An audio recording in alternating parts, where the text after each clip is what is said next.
ഇരുചക്ര വാഹനം തട്ടിയെടുത്ത് തോട്ടിൽ നശിപ്പിച്ച നിലയിൽ കണ്ടെത്തി. തിരുമിറ്റക്കോട് ഗ്രാമപഞ്ചായത്തിൽ അഖിലാണം ചാത്തൻ മണ്ഡപത്തിന് സമീപം പാടവരമ്പിനോട് ചേർന്നുള്ള തോട്ടിൽ സ്വകാര്യ വ്യക്തിയുടെ മോട്ടോർ സൈക്കിൾ കത്തിച്ച നിലയിൽ കാണപ്പെട്ടു.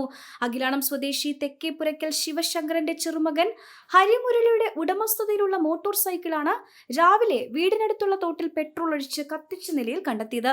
ഞായറാഴ്ച രാത്രിയിൽ 12 മണിവരെ വീട്ടിൽ വണ്ടി ഉണ്ടായിരുന്നതായി വീട്ടുകാർ പറയുന്നുണ്ട്. പുലർച്ചെ 1 മണിയോടെയാകാം സംഭവം നടന്നതെന്ന് വീട്ടുകാർ പറയുന്നു. രാത്രിയിൽ മഴയുള്ളതിനാൽ വീട്ടുകാർ നല്ല ഉറക്കത്തിലായ സമയത്താണ് വീട്ടിൽ നിന്നും വാഹനം തള്ളി പുറത്തേക്ക് കൊണ്ടുപോയിട്ടുള്ളത്. പട്ടാമ്പിയിൽ സ്വകാര്യ സ്ഥാപനത്തിൽ ജോലി ചെയ്തു വരുന്ന ഹരിമുരളി 6 മാസമായി അഖിലാണത്തുള്ള അമ്മയുടെ വീട്ടിലാണ് താമസം.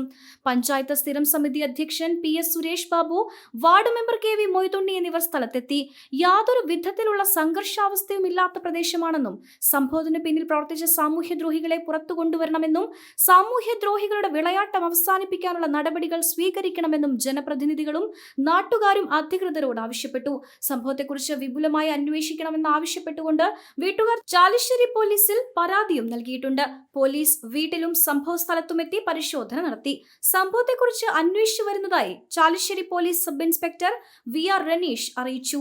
പെണ്ണു കൊതിക്കും പെണ്ണിനെ കൊതിപ്പിക്കുന്ന കനക കടകാഭരണങ്ങളുടെ കമനീയ ശേഖരവുമായി പട്ടാമ്പി പട്ടണത്തിന്റെ കനക കൊട്ടാരം Manukas gold and diamonds, Manukas tower railway ഓവർബ്രിഡ്ജിന് സമീപം, മെയിൻ റോഡ്, പട്ടാമ്പി.